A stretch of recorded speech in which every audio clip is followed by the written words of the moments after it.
It was a pivotal moment in our history. The Jews were camped in the plains of Moab, ready to enter and inherit the promised land, the land of Israel. A committee representing the tribes of Reuben, Gad, and half of Manasseh approached Moshe Rabbeinu with a request. They had many animals, and the lands that the Jews had recently conquered in Transjordan had lots of green pasture. Instead of taking a portion of land in Israel, could they settle their families and cattle here? Moshe didn't like the question at all, and he gave them a lengthy rebuke. Ha'acheichem yavoyu la'milchama v'atem teishvu pai. Your brothers will go to war, to battle, and you're just going to stay here comfortably on your couches? The 2.5 tribes heard Moshe out, and in response offered to not only join the rest of their brothers in battle, but to lead the troops in front. And to this Moshe readily agreed. On a basic level, we get the impression that this was just an honest misunderstanding on Moshe's part. Had he been aware that they were planning on fighting from the beginning, he wouldn't have said anything to them. But the Torah spends an entire chapter, more than 30 verses on this incident. There has to be more to it. It can't just be a misunderstanding. And like many things, I think it's best explained with a great story. There was a student at a prestigious medical school who had done incredibly well and was about to receive his degree. Per school protocol, he entered the final oral exam with the master doctor. The doctor asked the soon-to-be graduate the following question. What do you do when a patient is brought into the ER with an open bleeding wound?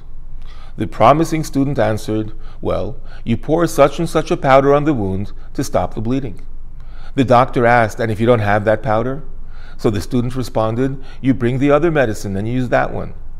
The doctor continued, and if you don't have that one either? So the student answered, so you take a piece of cloth, you burn it, and place the ash on the wound.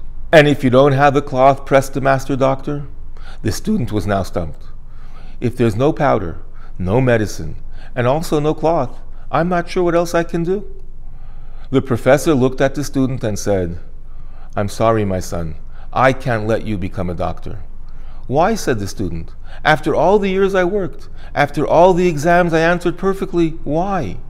The professor explained, my dear boy, when a person is bleeding to death, and you don't have powder, and you don't have a cloth, then you take off your own shirt, and you burn that, and you stop his bleeding. The fact that this didn't even occur to you shows that you don't have what it takes, you don't have the heart that's needed to heal another person. There was no misunderstanding in the story with Moshe. The tribes of Reuben and Gad were military leaders. Foremost on their minds should have been the Jewish nation's security interests. So when they came to Moshe Rabbeinu, concerned and mentioning only their own needs, Moshe realized that they needed a wake-up call, a reminder that the rest of the nation was relying on them. With Moshe's help, the tribes got reconnected to their ultimate responsibility and indeed clarified their plan of action. Torah is eternal, Torah is timeless. As we hear the Parsha read in Shul, let's take Moshe's words to heart. Let's find the places in ourselves where we can improve in putting others' needs before our own. And with this love and empathy, we will merit the speedy rebuilding of the Beis HaMikdash. Wishing you and yours a Shabbat Shalom u'Mevarach and a Chazak Chazak v'Nischazek.